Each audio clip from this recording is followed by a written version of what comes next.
Hello student, I am Azhar sir and once again you all welcome the wonderful session of the core biology platform। बहुत स्वागत करता हूँ आप सभी लोगों का। कैसे हैं आप सभी लोग?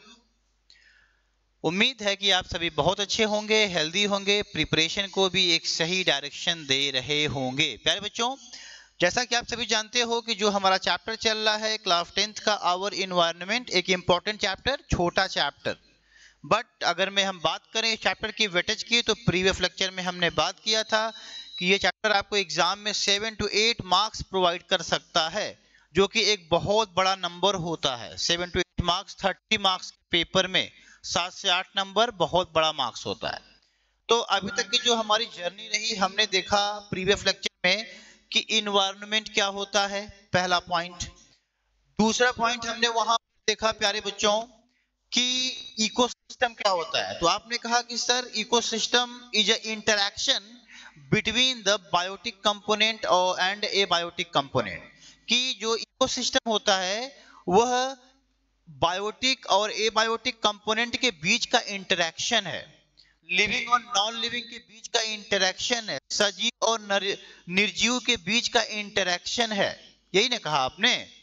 ठीक है। उसके बाद आपने अलग अलग प्रकार के इकोसिस्टम को आपने देखा। ठीक है, टाइप्स ऑफ इकोसिस्टम की बात हम बाद में करेंगे, लेकिन वहां पर मैंने कुछ आपको दिखाया कि ग्रासलैंड इकोसिस्टम अलग होता है, पॉन्ड का इकोसिस्टम अलग होता है, रिवर का इकोसिस्टम अलग है, ओशियन का इकोसिस्टम अलग है, लेक का इकोसिस्टम अलग है ना? तो अलग अलग इकोसिस्टम होते हैं। ठीक। अच्छा, आज का जो हमारा टॉपिक है वो है कंपोनेंट ऑफ इकोसिस्टम। तो सबसे पहले तो कुछ बातें मैं आपको यहीं पर क्लियर कर दूं कि आपके मन में डाउट वाली बात 0% रह जाए, कि एकदम उसको खत्म ही कर दिया जाए। ठीक है, चलिए। तो पहली बात कि इकोसिस्टम टर्म को सबसे पहले दिया कौन था।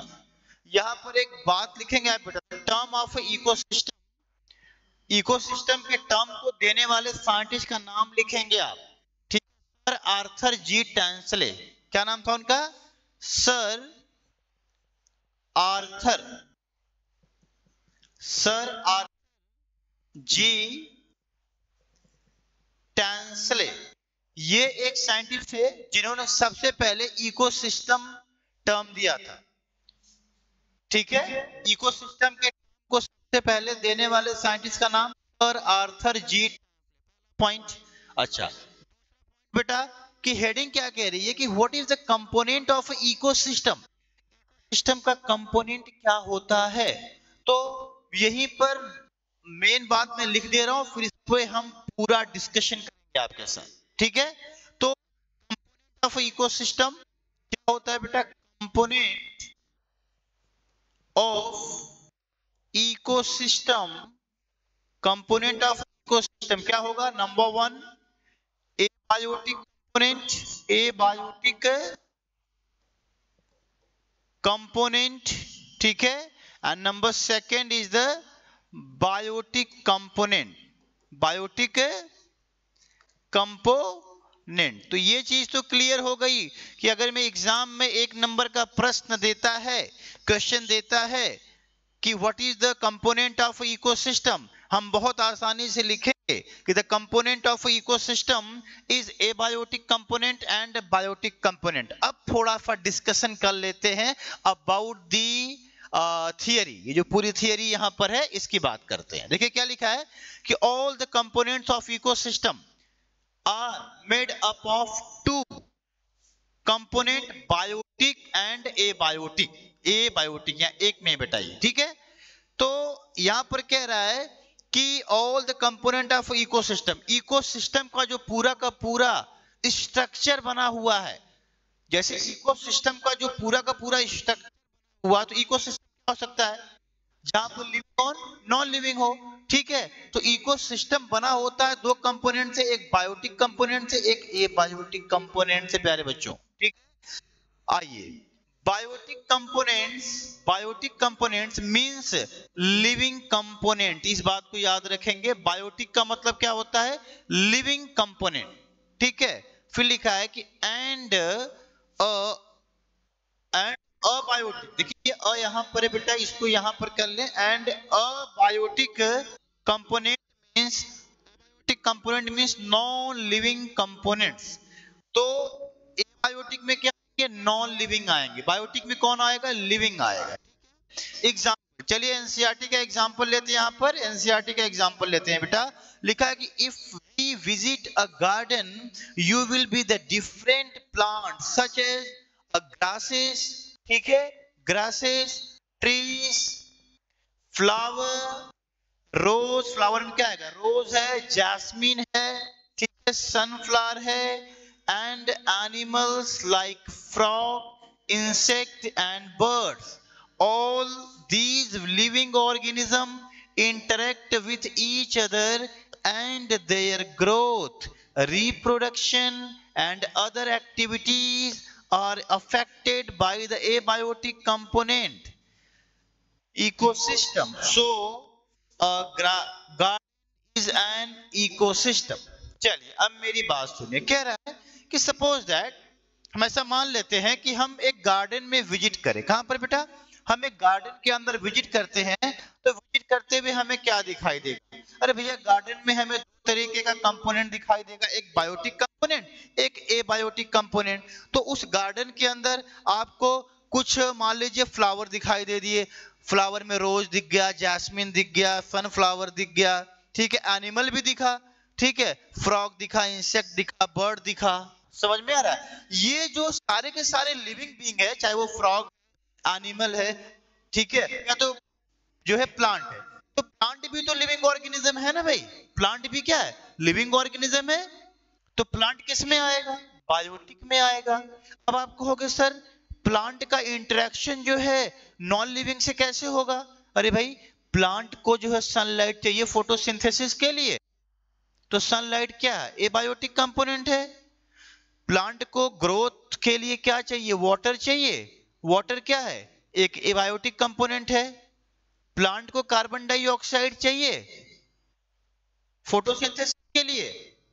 तो कार्बन डाइऑक्साइड क्या है? एक बायोटिक कंपोनेंट है। कि अगर में उस गार्डन में आप विजिट करते हो तो सारे के सारे जो बायोटिक कंपोनेंट है और बायोटिक कंपोनेंट है, सबका आपस में इंटरेक्शन है अपनी जरूरत के हिसाब से, ठीक है। तो दोनों का एक इकोसिस्टम में दोनों कंपोनेंट का होना जरूरी है। कौन कौन सा? Abiotic component and biotic component. नहीं तो इकोसिस्टम फेल्योर हो जाएगा, वहां पर लाइफ की पॉसिबिलिटी पूरी तरीके से खत्म हो जाएगी, ठीक है। This is all about the component of ecosystem. मोटी मोटी अगर मैं बात करें इस टॉपिक की तो इतना बस समझ लेना है कि इस टॉपिक का मेन फंडा है कि भैया कंपोनेंट ऑफ इकोसिस्टम क्या हो सकता है? एक तो एबायोटिक कंपोनेंट, एक तो बायोटिक कंपोनेंट। ये मेन बात है इस चैप्टर की, इस टॉपिक की पूरे, ठीक है। तो अब आइए नेक्स्ट टॉपिक पे मूव करते हैं जिसका नाम है प्यारे बच्चों टाइप्स ऑफ इकोसिस्टम। क्या भाई? आ जाइए टाइप्स ऑफ इकोसिस्टम की बात कर लें प्यारे बच्चों। देखिए टाइप्स ऑफ इकोसिस्टम, तो यहां पे अब क्वेश्चन एग्जाम में पुटअप होने वाला है, एकदम फोकस के साथ इसको आप सुनेंगे। चलिए टाइप्स ऑफ इकोसिस्टम। इकोसिस्टम कितने प्रकार के हो सकते हैं? ध्यान से देखें, ध्यान से देखें प्यारे बच्चों। Ecosystem are of following type, यहीं पर लिखा आपने, इकोसिस्टम आर फॉलोइंग टाइप्स। चलिए पहले तो मैं आपसे पूछ लेता हूं कि इकोसिस्टम वर्ड की सबसे पहले इकोसिस्टम शब्द को या वर्ड को किसने बताया? तो मैंने लिखवाया साइंटिस्ट का नाम याद करिए, सर आर्थर जी टैंसले। क्या नाम था? आर्थर जी टैंसले, जिन्होंने सबसे पहले इकोसिस्टम शब्द को दिया, वर्ड को दिया। पहली बात। दूसरी बात कि सर इकोसिस्टम होता क्या, आप बताएं। व्हाट, चलिए आंसर दीजिए, व्हाट इज द इकोसिस्टम? आप बोलोगे कि ecosystem is the interaction between the abiotic and biotic component, ठीक है। चलिए बहुत अच्छा, वेरी नाइस। अब आ जाइए कि कितने टाइप्स के इकोसिस्टम है। तो कह ले बेटा कि ecosystem are of two types अभी फिलहाल के लिए, ठीक है। एक देखिए लिखा है परमानेंट एंड नेचुरल इकोसिस्टम, ठीक है। एक है artificial ecosystem. Permanent and natural ecosystem, एक क्या होता है? Artificial ecosystem. इन दो पॉइंट को आप याद रखें। इकोसिस्टम के ये टाइप हैं, कौन कौन से? Permanent and natural ecosystem first, दूसरा आर्टिफिशियल इकोसिस्टम। तो पहले हम फर्स्ट हेडिंग की बात करेंगे जिसका नाम है परमानेंट इकोसिस्टम क्या होता है। पहली हेडिंग में लिखा है ना परमानेंट इकोसिस्टम। परमानेंट इकोसिस्टम क्या है बेटा? परमानेंट इकोसिस्टम को हम नेचुरल इकोसिस्टम कहते हैं, ठीक है। जैसे देखो क्या लिखा है, permanent ecosystem operate under the natural condition without the interference of human beings. These are two types. देख बेटा, जो परमानेंट इकोसिस्टम होता है, ठीक है, उसको ह्यूमन की तरीके से, ह्यूमन का उसमें कोई इंटरफेयर नहीं होता है। ऐसा कह ले कि जो परमानेंट इकोसिस्टम वो गॉड गिफ्टेड है। वो क्या है? गॉड गिफ्टेड है। समझ में आ रहा है? वो खुद से ऑपरेट होती है। जैसे फॉर एग्जांपल देख क्या लिखा है, जैसे लिखा है यहाँ पर एक heading terrestrial ecosystem. Terrestrial ecosystem कहां पर आएगा? परमानेंट इकोसिस्टम में आएगा। क्या कह रहा है देख, ग्रासलैंड इकोसिस्टम, तो उसको मैंने प्रीवियस लेक्चर में उसका इमेज दिखाया था। तो ग्रासलैंड इकोसिस्टम को क्या ह्यूमन ने बनाया होगा? नहीं भैया, ये ग्रासलैंड इकोसिस्टम नेचर के द्वारा बनाया गया है, ये खुद से बना हुआ है। तो इसमें ह्यूमन का कोई इंटरफेरेंस नहीं है, नेचुरल है। ये ग्रासलैंड इकोसिस्टम क्या है? नेचुरल है। तो टेरेस्ट्रियल इकोसिस्टम में ग्रासलैंड इकोसिस्टम आएगा। डिजर्ट इकोसिस्टम, बता भाई, रेगिस्तान को क्या किसी इंसान ने बनाया होगा? नहीं बनाया होगा। तो डिजर्ट इकोसिस्टम भी कहां पर आएगा? Permanent ecosystem overall natural ecosystem में आएगा। फिर लिखा है फॉरेस्ट इकोसिस्टम। क्या भाई जंगल कोई इंसानों ने बनाया? नहीं भैया, ये नेचुरली है। फॉरेस्ट क्या है? नेचुरल तरीके से बने हुए हैं। तो वो भी कहां पर आएगा? परमानेंट इकोसिस्टम में आएगा। ठीक, अब आ जाइए। तो ये तो हो गया टेरेस्ट्रियल इकोसिस्टम जो कि परमानेंट इकोसिस्टम का पार्ट है। Second one is the aquatic ecosystem. Aquatic का बेटा, एक्वा का मतलब होता है वाटर। क्या होता है? एक्वा का मतलब क्या होता है? पानी, वाटर होता है। समझ में आ रहा है? तो अब यहां पर देख क्या कह रहा है, fresh water ecosystem, fresh water ecosystem and marine ecosystem. अच्छा बेटा सुन, जैसे हम कहें कि लेक, लेक जो होती, झील जो होती है, उसको इंसान ने नहीं बनाया। समझ में आ रहा है? तो जो फ्रेश वाटर इकोसिस्टम क्या आता है? लेक आता है। क्या आता है? लेक आता है। तो लेक जो है नेचुरल तरीके से बनी होती है, उसमें ह्यूमन का कोई इंटरफेरेंस नहीं होता है। ठीक है। अब यहां पर देख मरीन। अच्छा बता भैया, क्या समुद्र को इंसान ने बनाया? नहीं, नहीं बनाया ना। तो ये भी कहां पर आ जाएगा? नेचुरल इकोसिस्टम में आ जाएगा। ध्यान से हमारी बात सुनो। देखो मोटी मोटी बात तुमको याद क्या करनी भाई, मैं यहां कह दे रहा हूं कि टाइप ऑफ इकोसिस्टम दो तरीके का। एक कह लो भैया कि तुम परमानेंट इकोसिस्टम, परमानेंट इकोसिस्टम, ठीक है बेटा। और एक आप कह लीजिए यहां पर दूसरा जो है क्या, आर्टिफिशियल इकोसिस्टम, आर्टिफिशियल इकोसिस्टम। तो अभी हम बात कर रहे हैं परमानेंट इकोसिस्टम की। तो परमानेंट इकोसिस्टम में क्या आएगा देख, परमानेंट इकोसिस्टम के अंदर जहां पर ह्यूमन का कोई इंटरफेयर ना हो, खासकर टेरेस्ट्रियल इकोसिस्टम जैसे ग्रासलैंड, ये अपने से बना होगा नेचुरल तरीके से। डिजर्ट रेगिस्तान का इकोसिस्टम में ह्यूमन ने इसको नहीं बनाया। ठीक है। फॉरेस्ट का इकोसिस्टम जंगल इंसान ने नहीं मतलब बनाया, ये भी नेचुरल तरीके से है भाई। ठीक। दूसरा ये तो हो गए जो है टेरेस्ट्रियल इकोसिस्टम। अब आ जाओ एक्वाटिक, पानी वाली इकोसिस्टम कौन कौन से है? जैसे देखो लिखा फ्रेश वाटर इकोसिस्टम, जिसे हम लेक कहते हैं। तो लेक को इंसान नहीं भाई बना सकता है। ठीक है। उसके बाद मरीन वाटर इकोसिस्टम, मरीन जो है भाई कह लो मतलब समुद्र को इंसान ने नहीं बनाया। तो ऐसा इकोसिस्टम जो नेचुरली प्रेजेंस में हो, जो नेचुरली प्रेजेंट हो, उसमें ह्यूमन का कोई इंटरफेयर ना हो, उसी को क्या कहते हैं? नेचुरल इकोसिस्टम कहते हैं। समझ में आ रहा है? तो this is all about the permanent ecosystem. अब हम बात करेंगे, देखो यहां से यहां तक, प्यारे बच्चों ध्यान देना एकदम, कि यहां से यहां तक जो पूरी बात आप पढ़े हो अभी तक, यहां से यहां तक, ये आपका है क्या? परमानेंट इकोसिस्टम के बारे में है। अब आप बात करोगे आर्टिफिशियल इकोसिस्टम।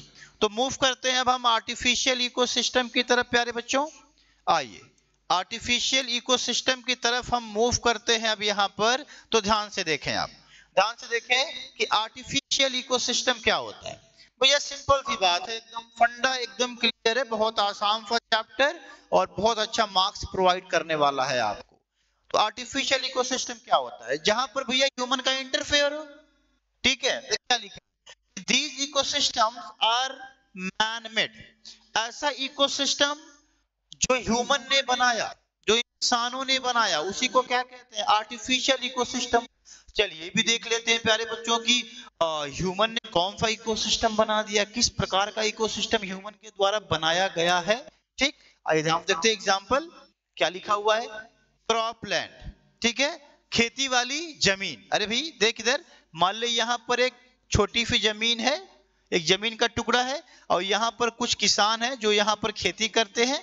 ठीक है, तो यहाँ पर चल भाई इस फील्ड में एग्रीकल्चर हो गया, खेती हो गई, तो ये पूरा का पूरा एक इकोसिस्टम है। ये पूरा का पूरा क्या है, इकोसिस्टम है। उसको क्या कह रहा है, क्रॉपलैंड इकोसिस्टम। गार्डन, आप अपने घरों में अगर मैं गार्डन भाई बनाए हो, तो गार्डन भी एक प्रकार का क्या है, इकोसिस्टम है। तो गार्डन तो ह्यूमन बना ही सकता है ना, तो उसमें भी गार्डन के अंदर भी बायोटिक कंपोनेंट होंगे और एबायोटिक कंपोनेंट होगा, तो वह एक इकोसिस्टम बन ही जाएगा। तीसरा देखिए, लार्ज डैम।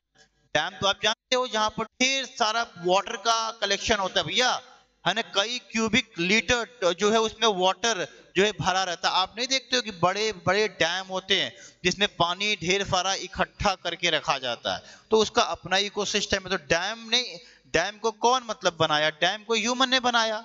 तो अगर मैं ह्यूमन ने बनाया तो डैम किस में आ जाएगा, आर्टिफिशियल इकोसिस्टम में आ जाएगा। ठीक है, फिशरी टैंक।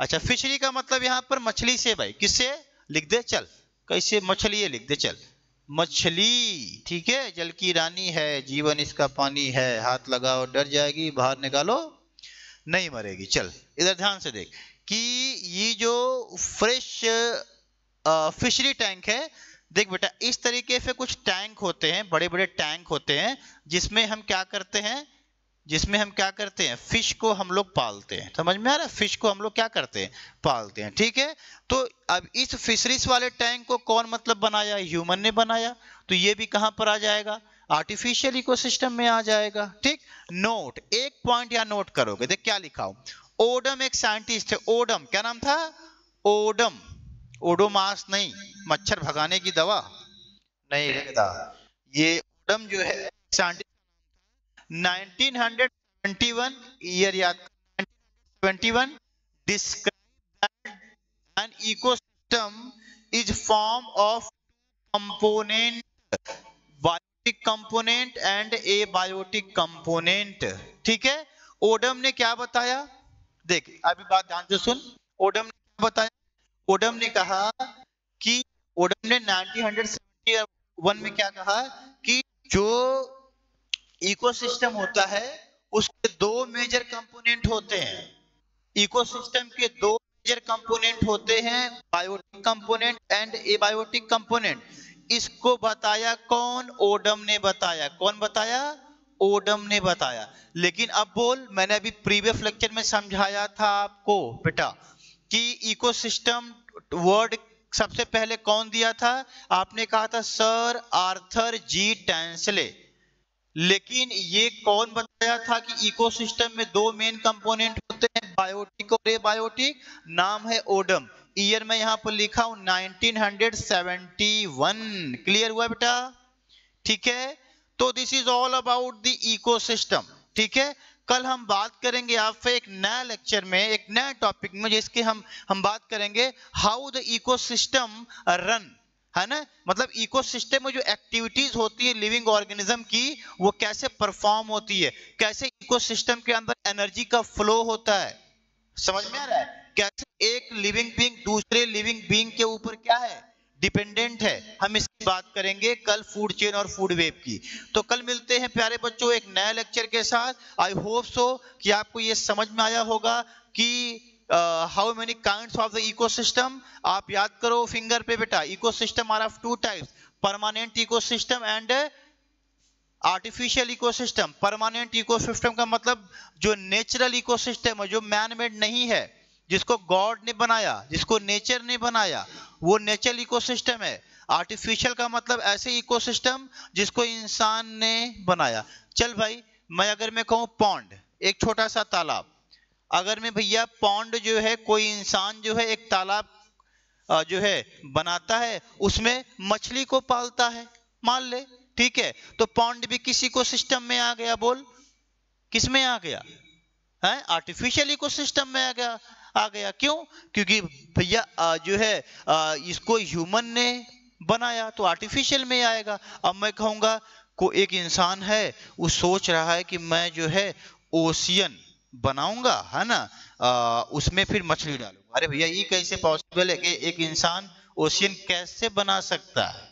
वो नेचुरल है, गॉड गिफ्टेड है। समझ में आ रहा है? इकोसिस्टम ह्यूमन के द्वारा बनाया जाएगा, उसी को आर्टिफिशियल इकोसिस्टम कहते हैं प्यारे बच्चों।